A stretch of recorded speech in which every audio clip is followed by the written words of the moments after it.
Mapagpalang araw po sa ating lahat. Ako nga po pala si Emmanuel o Alejandre. Ito po ang aking daily devotion ngayong July 27. And para sa ngayong araw, ating pag-uusapan kung bakit hindi na tayo kinakausap ni Lord ng katulad sa Bible. And ano nga ba itong tinatawag nating pagkausap ni Lord katulad sa Bible?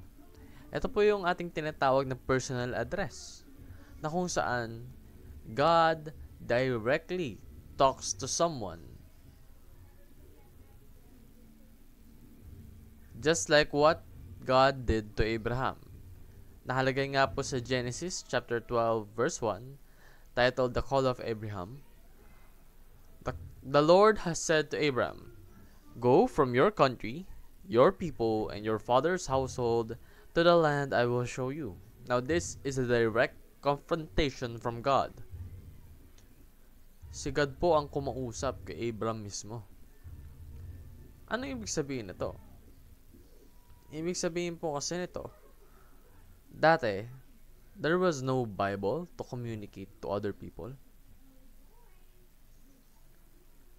Ang meron lang po ay itong mga personal addresses na to, na kung saan God is the one that moves personally along with angels to deliver the message. Ngayon, bakit nga ba hindi na ito nangyayari ngayon? Because Jesus is the final revelation of God.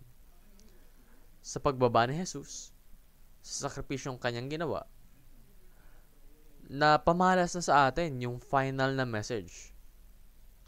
Na kung saan ito'y na-document na talaga at ginawang libro. That's the Bible.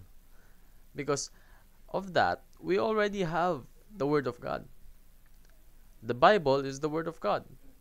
And so, the Bible is used by God to communicate to us.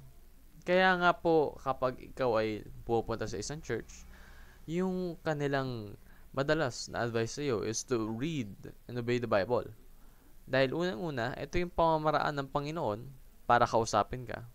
At ito yung pamamaraan ng Panginoon para mapalapit ka sa Kanya. Hindi naman pwedeng kausapin ka ng Panginoon pero yung words ng Panginoon ay falling on deaf ears. Ibig sabihin, hindi mo naman pala ginagamit. Ang dapat ay kapag si God, kinausap ka through the Bible and through the Spirit na nasa puso mo. Ikaw ay mare-renew. Ikaw ay matatransform at ikaw ay magkakaroon ng buhay na nag-glorify sa Kanya. So, believe in the sufficiency of the Bible. Hindi naman sa wala nang paki yung Panginoon kaya nawala na yung personal addresses. It's just that Jesus is the message of God.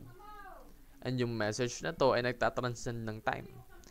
It's timeless. Kumbaga, yung sacrifice ni Jesus. Sabi nga po, yung sakripisyo niya ay para sa lahat ng kasalanan.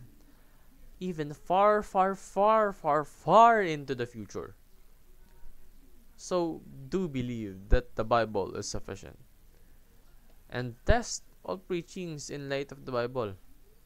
Lagi po nating bibigyan ng caution kapag tayo nakikinig ng mga preachings. Maaaring yung mga taong pinapakinggan natin, hopefully not, no, ay may mga sinasabing hindi naman pala align sa Biblia. And that is not good. In fact, that is harmful. Because that may be spreading false information about our worship with God. And that is something that may lead to stunt in spiritual growth. Now, how can we do our best in order to verify the knowledge or the information that we take? And that is to ask the Spirit's guidance as we study the Word.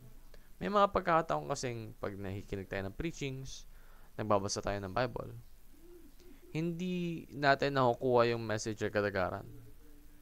In fact, yung message na nakukuha natin ay hindi tama. That is why manghihingi tayo ng gabay mula sa Espiritong tinanim sa ating puso upang ating ma-absorb ng tama yung information na ating natatanggap. Yun lamang po ang aking daily devotion. Maraming salamat sa pakikinig. Pagpalain po tayong lahat and let us all give glory to God.